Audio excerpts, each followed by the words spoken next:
Hey everybody, my name is K-Mully. Welcome to my first ever video on the channel. I've seen a lot of Pokemon challenges on YouTube, so I thought I would give it a chance.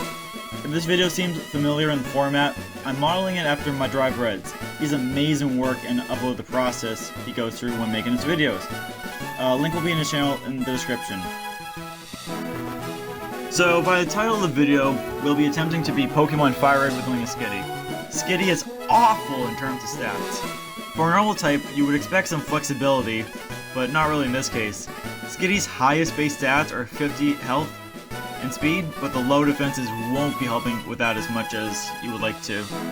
This part of the video is being written before I attempt the challenge, and the rest will be written as I progress throughout the challenge. I think this can be done, but I'm worried about Bruno and his fighting type Pokemon may give us some problems. So quickly going over the rules for this challenge, I'm only allowed to use Skitty in battle. I will need other Pokemon for HMs, but they cannot battle at all. No using items in battle except for held items, and Pokeballs for catching Pokemon, and glitches and exploits are not allowed as well. By level up, Skitty learns all normal type moves except for Feint Attack at level 27. And in Generation 3, all normal types moves are physical, so the 45 attack benefits greatly. In Fire Red and Leaf Green, there are not a whole lot of TMs and HMs that are physical, but Skitty can still benefit from a lot of them. Before I load up the game, I used the Universal Pokemon Randomizer to replace Charmander with Skitty. As soon as we get Skitty, I nickname her Misty. No, not after the gym leader, but based off my own personal catch. I named my rival Life because I thought there would be some ironic meaning behind it. Hopefully I'll come up with better rival names in the future. Our rival goes down easily after a few tail whips and tackles. Misty is adamant nature, which means more attack and less special attack. Considering that normal moves are all physical in this game, that means our attack stat will be greatly beneficial. At level 7 we learn Attract. Attract causes the opponent to fall in love with us and has the chance to prevent them from attacking. Misty's ability Cute Charm has a similar effect if physical contact is made. I can already predict that brute force alone won't be enough for some of the battles, especially later on, so coming up with some strategies involving Attraction and Cute Charm will be helpful. I go ahead and take out all the trainers in Viridian Forest, as Skitty will need all the levels possible against Brock's rock types. Alright, so at level 13 we learn Sing. I replace Growl as I feel as though that Sing will be more useful in the upcoming fights. Gym leader time, and first up is Geodude. My strategy is to make them all fall in love, put them to sleep, lower their defenses, and then attack with Tackle. Geodude goes down pretty easily eventually, but with poor sleep luck, we are not able to beat Onix yet. It looks like we'll have to do a lot more grinding in order to get stronger. At level 17, we have a much easier time with Brock. A lot more better luck with sleep and using Tail Whip more often. Onix was able to land a critical hit, but other than that, there weren't any issues. Rock-type gyms are always the first hurdle for any Pokemon challenge, as a lot of the Pokemon don't have any ways to take on rock types. The Team Rocket grunts were pretty easy, but I managed to lose to the Super Nerd after his coughing poisoned me. Second try, and I just go for Tackle and get the win. Water Gym time, and Misty tries learning Charm at level 25. Charm cuts an opponent's attack in half. While possibly useful in the future, I go ahead and pass up on learning it. First up is Staryu, and despite dealing massive damage, we do get taken up by a Water Pulse. We finally get a non-normal type at level 27 with Feint Attack. Not only is Feint Attack nearly twice as strong as Tackle, but also never misses.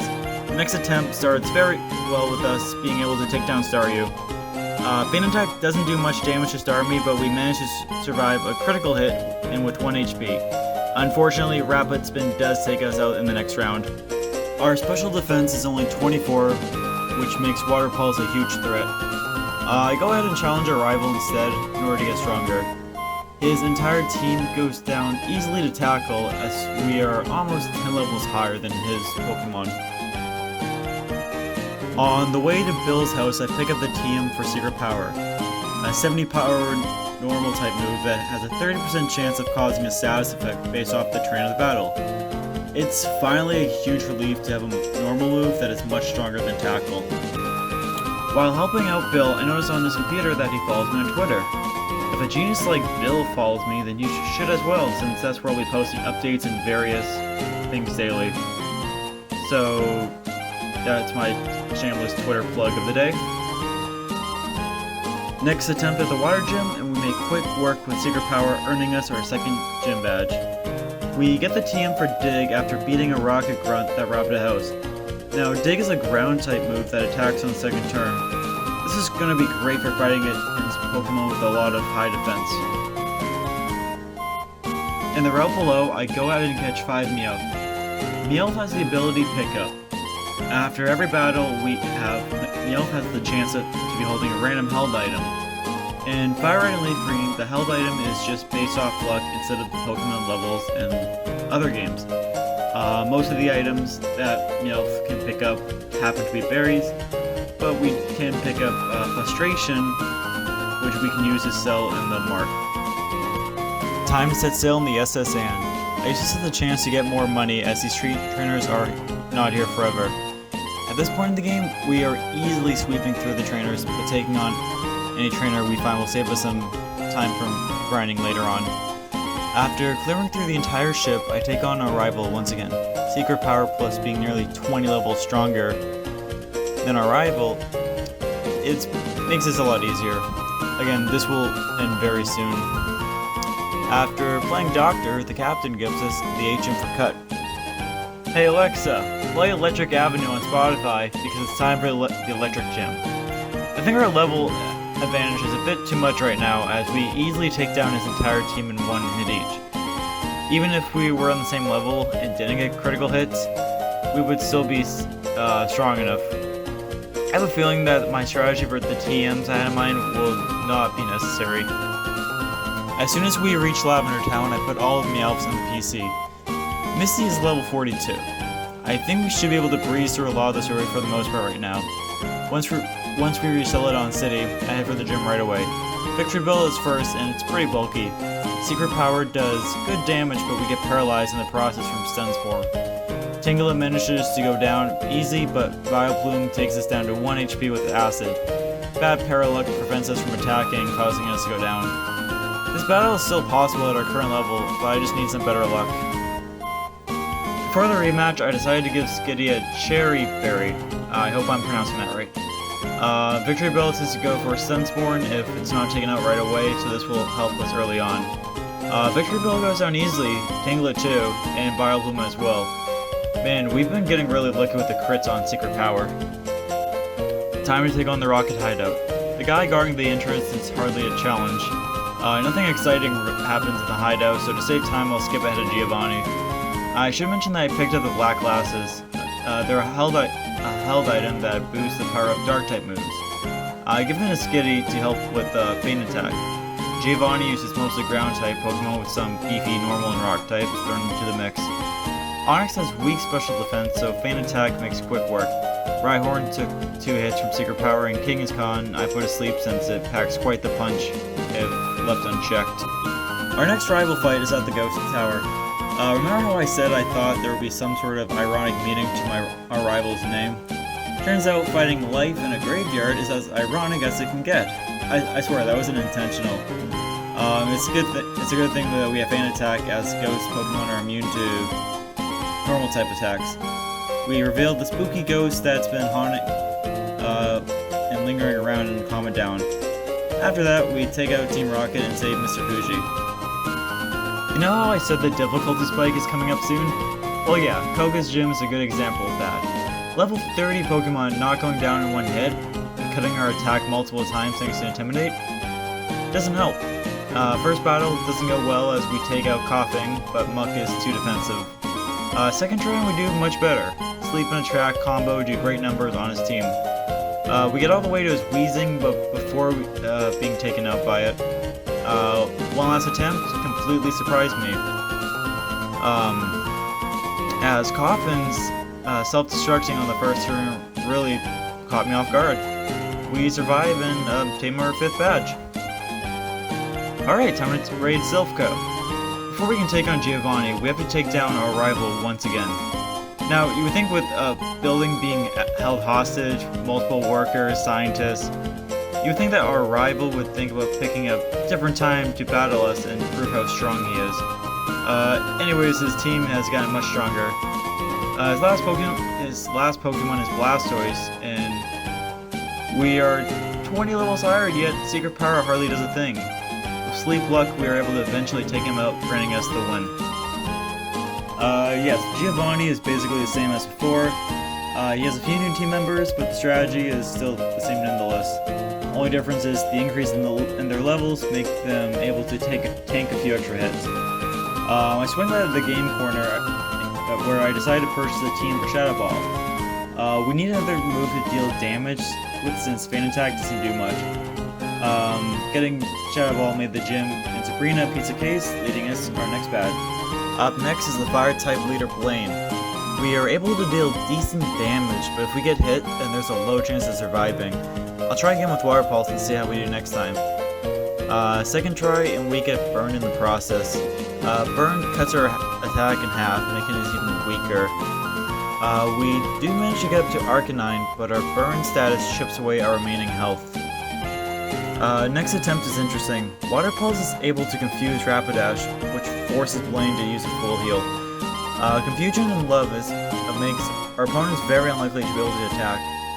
Arcanine gets his special defense lowered thanks to Shadow Ball, but one critical Fire Blast is enough to take us out. I decided to go and purchase the Mystic Water from the game corner. This will boost Water Pulse's power by a good amount. Arcanine goes down from being confused, and we get ourselves our 7th badge. I decided to skip the Sevi Island for the time being and take on the last gym. While facing the trainers, we reach level 69. Nice! Almost 30 levels higher than Giovanni, and we still go down in one hit. So our first attempt ends up with us losing with one health point, but our second attempt does go a lot better. The main strategy again is spamming Shadow Ball, Water Pulse, Secret Power, and a much luckier and better order, and that ends up making quick work of his team and gaining us our 8th badge. Before we can take on the Elite Four, we have to take on our rival one more time. Pidgeot goes down after Secret Power and Paralyzing. Rhyhorn and Growlithe are pretty easy as they both can go down to Water Pulse. Execute, being a Grass Psychic, goes down with Shadow Ball. It does paralyze us in the process, which stinks, but we get through it. Alakazam sets up Calm Mind, raising his special, but we're able to make it fall in love with us and finish off with Shadow Ball. And finally, we have Blastoise. Now, Blastoise is really tanky, despite us being at least 20 levels higher than it. But, after making it fall in love, we are able to take it out with Secret Power, Shadow Ball, and finish off the battle. Now, before we take on the Elite Four, let's take a look at Skitty stats. We will probably outspeed most Pokemon, which makes setting up with the track better. I think for the champion, we will teach Calm Mind and Shockwave. Calm Mind will boost our special attack and special defense, so after being intimidated multiple times, we'll be in pretty good shape with our special moves. Alright, so first up is Lorelei, and Secret Power doesn't do a thing to Dewgong. We get lucky with paralyzing it, but Critical Surf and Hail end up being our downfall. After getting stronger, I come up with a new plan. We can easily take out Dewgong, but get destroyed by special moves. When fighting Cloyster, we buff up our special attack and defense as much as possible, since Cloyster's main strategy is wasting time with setting up spikes, hail, and spamming protect. Basically, we get a bunch of free passes, as this will make taking damage from Surf and Ice Beam much easier. Eventually, we get through her entire team and move on to Bruno. Alright, so up next is Bruno. Remember how earlier in the video, I thought that his fighting type Pokemon would be the hardest? Well, I was completely wrong about that. Because we outspeed and Return is able to take them out in one hit. Hitmonchan, Hitmonlee, Hitmonchan, and Machamp easily go down with Return right away, and his Rock-type Pokemon can easily be taken out with Water Pulse. Up next is Agatha, the Ghost-type trainer. So I gotta be honest with you, this battle just sucked. Shadow Ball, yeah, we have something that can take down ghost types, and we have Return and Water Pulse for the rest of the Pokemon, but they are so bulky and getting badly poisoned. We lose more damage each turn. It's not a fixed amount like normal poison. So as you can see here, we're taking out Gengar, Golbat pretty easily, but Arbok will intimidate us, cutting our attack down. Water Pulse does manage to get the confusion, but with Sludge Bomb, we unfortunately hang on with 13 HP, and Leftovers has some help, but being badly poisoned will definitely end us. So I come back with a new strategy, and it's to set up Calm Mind as much as possible. I do this while Gengar is setting up Double Team, just because Gengar is the least of our worries, surprisingly. Gengar setting up Double Team means that we'll be less likely to hit it, because it raises evasion. However, we just need to land one Shadow Ball, and then that'll be pretty easy. So yeah, so back and forth, and Shadow Ball eventually hits, and we're able to take out the rest of our team with Water Pulse, and move on to the last Elite Four member. The fight against Lance starts off pretty good, but we get walled by his Dragonite. I go ahead and pick up Ice Beam at the game corner and try again. Now, my strategy for this was setting up with Calm Mind enough times, we can easily destroy his entire team with Ice Beam. As Gyarados only does Dragon Rage, which is a fixed 40 damage, Bite, which doesn't do much damage since it's special in this game, and we are able to tank it long enough to build up enough special power. Champion time, and first up is Pidgeot. As we set up Calm Mind, Pidgeot lowers our accuracy with Sand Attack and attack with Feather Dance. Alakazam eventually goes down with Ice Beam, some Executor, and Rhydon as well. Now Arcanine is where we start having some real problems. We are at a standstill for the most part, as we can't do much against him and vice versa. After using 2 full restores, we finally take him down, and out comes Blastoise. We are very low on power points for our moves, so we need to be careful with what we do. As we almost take him down, he heals with a Citrus Berry and 1 more full restore. Critical Return is strong enough to take him out, making us the champion. And just like that, we were able to beat Pokemon Fire Red with only a Skitty. This was an interesting challenge, as the trainers I thought were going to give us the hardest problems were actually not too bad. If you enjoyed the video, please give it a like and subscribe for more challenges. Also check out my Twitter for updates. And with that, I'll see you guys next time.